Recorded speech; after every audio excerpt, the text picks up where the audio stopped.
అంబేద్కర్ కోనసీమ జిల్లా ఐపోలవరం మండలంలో మురమళ్ల శ్రీ వీరేశ్వర స్వామి వారి ఆలయాన్ని దేవాదాయ శాఖ ఏడీసీ రామచంద్రమోహన్ సందర్శించారు. ఆలయానికి వచ్చిన ఆయనకు ఆలయ నిర్వహణాధికారి మాచిరాజు లక్ష్మీనారాయణ స్వాగతం పలికారు. అనంతరం అర్చకులు ప్రత్యేక దర్శనం అందించి వేద ఆశీర్వచనం ఇచ్చారు.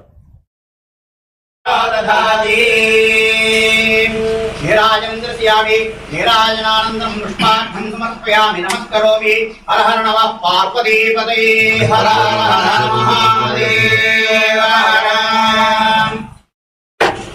यः भवति नान्यपन्थाय विद्यते राजाधिराजाय प्रसन्नसाहिने वयं वै श्रवणाय कुर्मः सभे कामान् कामकामाय मह्यं रामेश्वरो वै श्रवणा ददातु कुबेराय वै श्रवणाय